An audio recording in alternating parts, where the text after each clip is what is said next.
As conflict continues in the Middle East, a new battle is emerging online. AI slop is now a weapon in a massive propaganda war. Who is winning?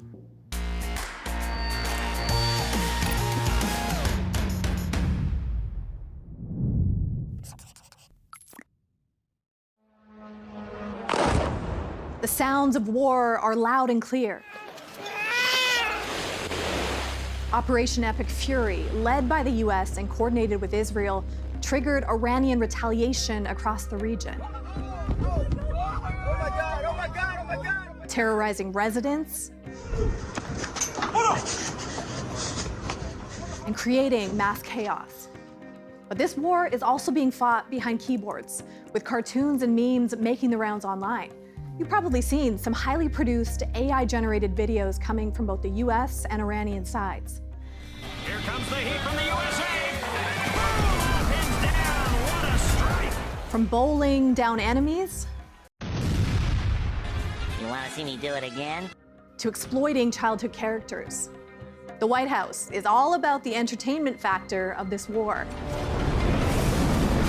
You can't conceive of what I'm capable of!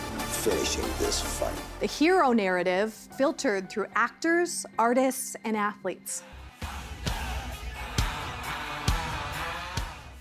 On the other side, a self-described student-led team profiled by The New Yorker is building global support for Iran through Lego. The creators of these videos claim to be independent, but some of their slop has been reportedly reposted by Iranian government accounts and news agencies. Popular toy memes also troll President Trump, with viral catchy videos garnering millions of views online. Sitting on your throne, now we turning every base into a bed of stone. It's a slaughterhouse, a trap you couldn't see. Welcome to the graveyard of your vanity. So how does a country win an online war? That's what we're focused on tonight. Two experts will dive into the dangerous implications of AI slop. But let's start with the basics. Why is this trending propaganda so in vogue? Well, Matthew Gault, a reporter with 404 Media, has written about online slop in this war. Great to have you, Matthew, on the program. Thank you so much for having me on. Great to be here. What a time, what a topic. What stood out to you about these videos? That they're Lego, that they're effective, that they're AI generated, all of those things kind of stood out to me. Okay. The response really, I think, from people in the United States is one of the big top line things, I think. So let's talk about the Lego. That surprised me. I mean, makes you laugh. Why Lego? A couple different reasons. One, I think that it's iconic and most people know Lego. It's been around for a very long time and everyone has kind of seen them or played with them. And then I also think that AI generated tools lend themselves to more simpler forms. So it's easier to take a cartoon or a block or a Lego and make a video with that as your toolkit. These video makers are fast. Hours after the ceasefire occurred, a video appeared online with Trump sweating, giving in to Iran's plan. Who is the target audience? Well, I think there's two target audiences. And for a lot of the Lego stuff, the target audience is the United States and its allies, people in the English-speaking world. It's interesting because it's a kind of soft power that America was pretty good at during the Cold War, but now deployed against America, kind of trying to, push public opinion in the United States against the war and against Trump and just kind of remind people about things like the Epstein files, that Trump has said that this is about oil, et cetera, et cetera. And there are Farsi versions of some of these videos, and those are aimed at a more domestic audience, but they kind of don't break through here. Okay, so they're trying to target many different places around the world. On the American side, I mean, the White House is putting out some thrillers. I mean, all about Hollywood, video games out there. Why go with that approach? The White House is maybe not as good at this as some other people are. They're kind of narrow casting. They're putting out memes and videos that are speaking to not even their entire base, but a very small portion of their base that is very online and kind of lurks in places like 4chan, people they perceive as helping them get elected and kind of helping them move the message forward. They're really taking like 10-year-old video game connected memes and pop culture stuff and pushing it towards that audience, kind of speaking to people, that preaching to the converted, really. Okay, so it's a very specific audience. It sounds like it's a domestic audience. Yes, absolutely a domestic audience. They're not, America, or the White House rather, is not super interested in changing hearts and minds abroad at all that I've seen. Is it changing hearts and minds in any way? I mean, even the pro-Iranian content? I think so. I think this stuff is reaching a sympathetic ear in the United States. I think this war was never popular. I think that people have seen their gas prices increase, and then they see a pretty simple Lego video set to a catchy song that reminds them, you know, there was this thing that you cared about 2 months ago called the Epstein Files, and now there's a war and he's distracting you. I think the stuff, it lands. I think, you know, it's very shareable, it's very catchy, and you know, I think it is. I wouldn't say it's changing hearts and minds. It's just reminding people of maybe how they already felt. I've seen researchers talk about, you know, Russia and China amplifying the pro-Iranian messages. How does that complicate the situation? It's just a reminder that the American people, I think, are a little bit at odds with themselves right now. I've seen Chinese and Russian-backed influencers kind of sharing this stuff online, and they know that the American people are divided, and that they're divided against themselves, and they're taking that opportunity to kind of, you know, push the dagger in a little bit. So I think one of the reasons it hits, and one of the reasons it's complicated here, is because they often aren't telling us things that we don't already know and that maybe aren't a little bit true, you know? You know, Matt, a lot of us look at these videos and laugh, but do you get worried when you look at this content? I do get worried for a couple different reasons. One, I think that there is that component of it, like I was just saying, that like some of it does hit close to home, some of it feels pretty true. And America was a country that for a long time kind of banked on being a leader in the world and having a moral high ground. And it feels like that's gone. It's over. You know, as Carney put it so well, like that's punctured, right? It's burst apart and it's not coming back. And you have videos that really speak to that and kind of are reminding America and the world that that's over. And they're doing it in part just by reflecting the things that our leader is saying, you know? Matthew, who is winning this online propaganda war? Iran is winning. Iran is winning the online propaganda war. You know, the White House is communicating to the American public in washed over video game memes from 20 years ago. Iran is communicating to the American people in Lego and using catchy songs, invoking things about an unpopular president that we all kind of know in our hearts. It's crushing the online propaganda war. What would you say to people out there who are looking at these things, consuming them constantly? What would you warn them about? You're not immune to propaganda. Nobody's immune to propaganda, whether it comes from the White House or comes from Iran, even if it's civilians in Iran. Just people are trying to influence you at all times, and just kind of take a step back from that, especially if it's something that you enjoy or think is funny. Like that's it's a good time to remember that you should just take a breath and like really think about what you're seeing and who's telling it to you. Yeah, the funny things can almost sanitize our minds to a certain extent. Matthew, It's great to have you. meant to disarm. Meant to disarm, yeah. Matthew, great to have you on the program today. Thank you so much for having me. Well, here's another altered video released by the White House. Americans supposedly thanking President Trump for taking action against Iran, set to a familiar tune. Look what the beautiful people out here, they're all shining.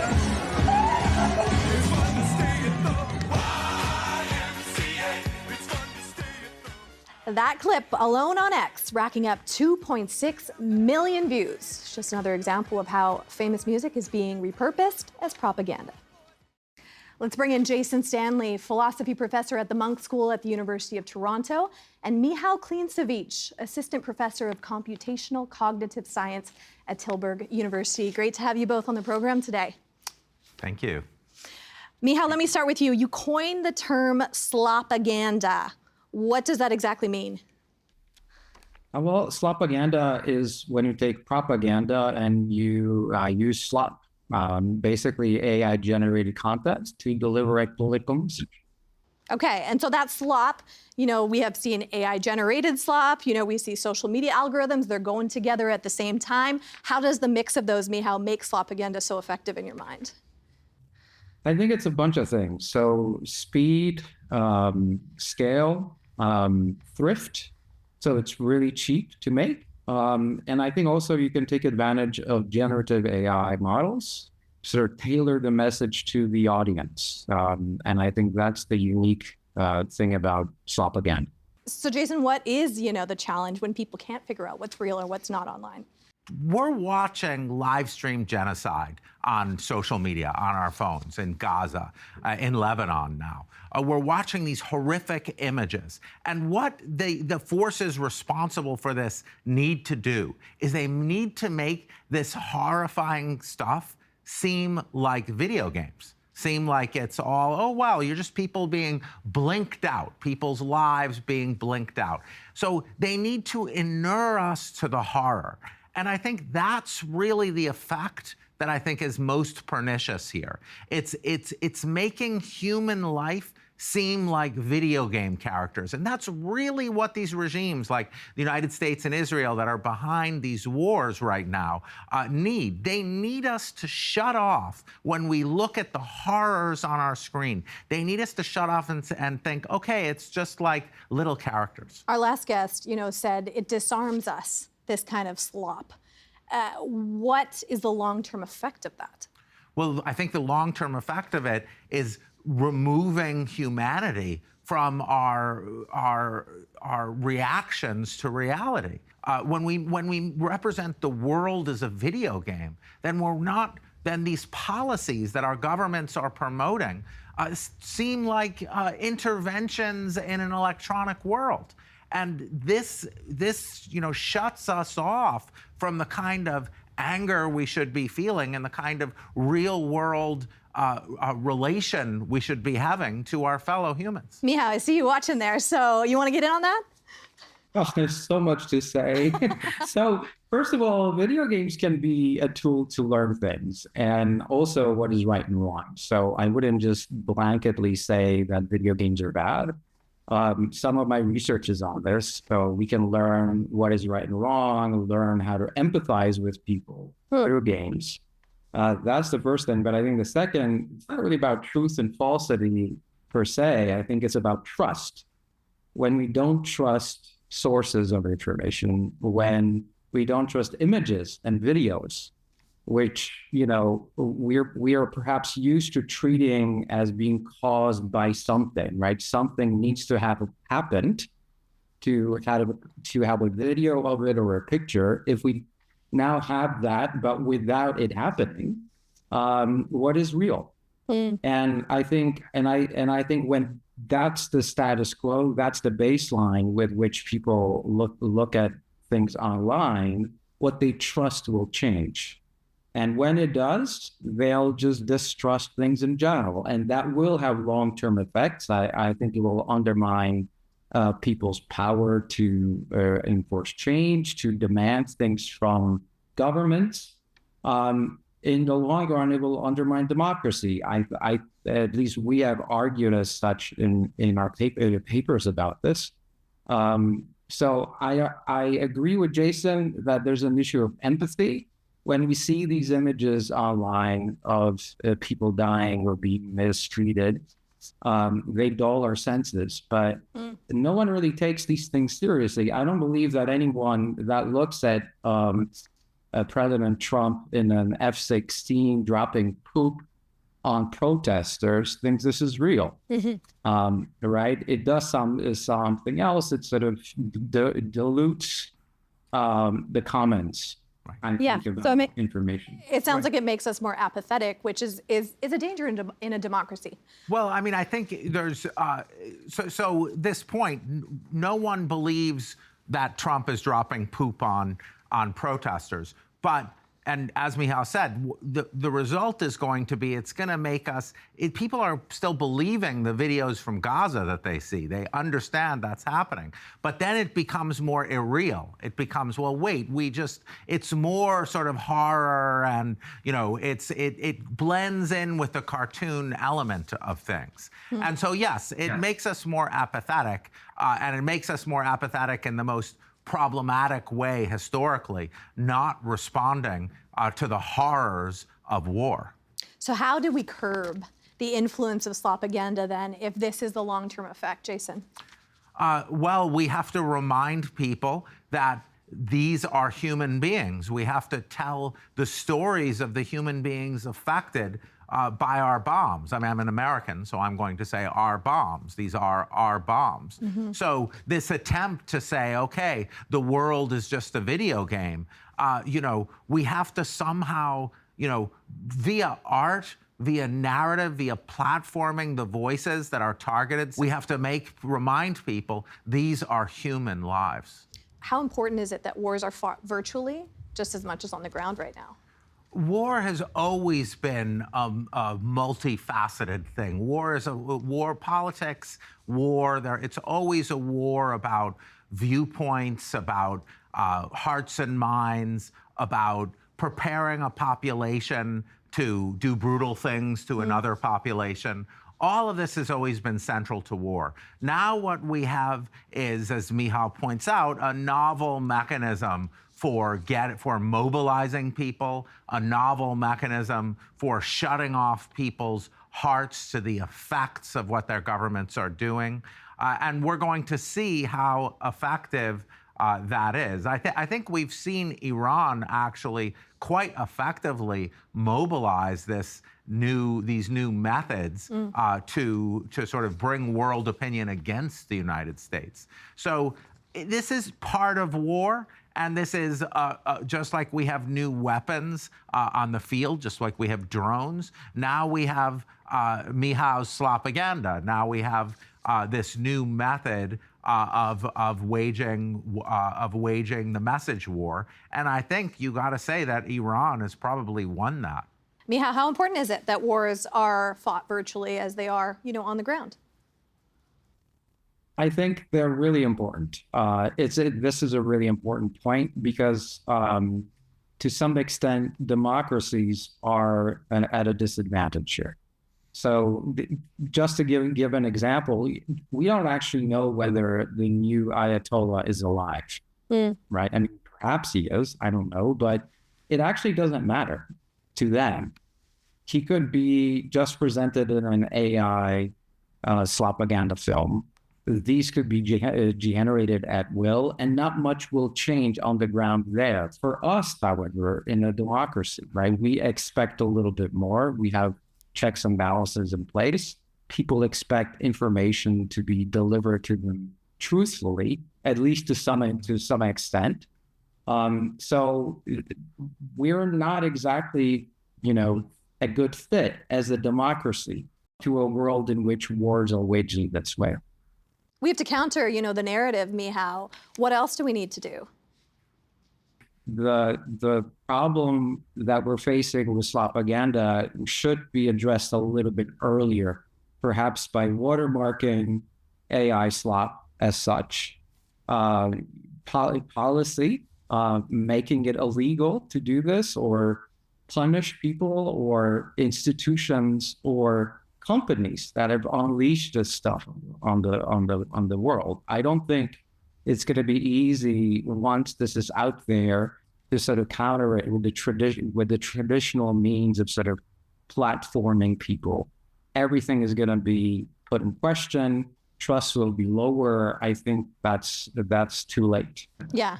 We have to take some of the onus back on ourselves and curate a little bit of our content. Well, I think we're each going to accuse each other of being too optimistic. But who's going to be doing the thing to charge the companies? Who is this we? God is not going to come down and and put watermarks on things. The United States is declaring war on the free world. And so they're not going to come in and do anything to control this. They're the ones putting it on television, for goodness sake. So when we talk about these solutions, I agree with Michał, if there's some angels in the world, maybe they should come down and do this. But right now, the free world faces the United States, which is putting on its government channels exactly the things that we are now asking to be regulated. Who's going to regulate the strongest country in the world? I love the philosophers going head to head. Great to have you both on the program. Thank you for your time today. Thank you. Well, speaking of conflicts, let's clear up some World War II propaganda that may still influence your health. Longtime viewers might remember this segment and familiar face from season 1. Here's Sean Foreman. Wait, what? What vegetable is good for your eyes? Carrots? Carrots. Carrots. Carrots. We all know that carrots are good for your eyes. We all know this, but that doesn't actually make it true. Brace yourself, because I'm here to tell you that Carrots aren't actually all that great for your eyes. Whoa, hey, don't get me wrong. Carrots are still a great source of vitamin A. I love carrots. They just don't really help you see in the dark like many people think. The myth about carrots and eye health actually stems from a disinformation campaign created by the British during World War II. The Brits had developed new radar technology and wanted to keep it under wraps from the Germans. To keep this new technology secret, the Brits spread press releases claiming their pilots were eating more carrots to improve their vision during night raids.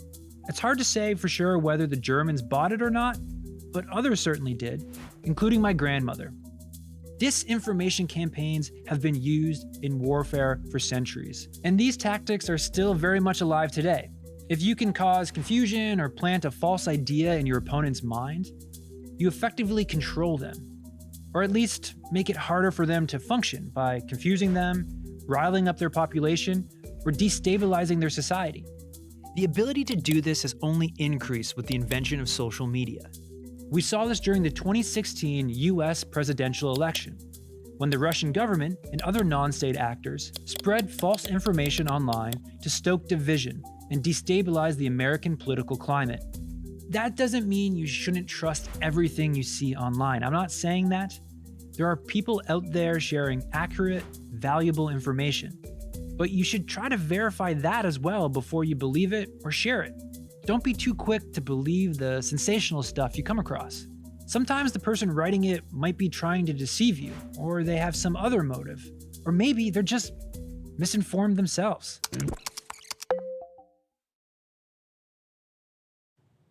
I'm really starting to worry about Grandma. Coming soon on Big If True, who is fueling conspiracy theories in Canada about global elites, election fraud, and climate change? It's a much smaller group than you might think. As we've seen, propaganda is drastically changing with AI, but the toll of war still has serious consequences. Thousands of people have died and thousands more have been injured. We leave you tonight with real images of this war impacting grieving families on all sides.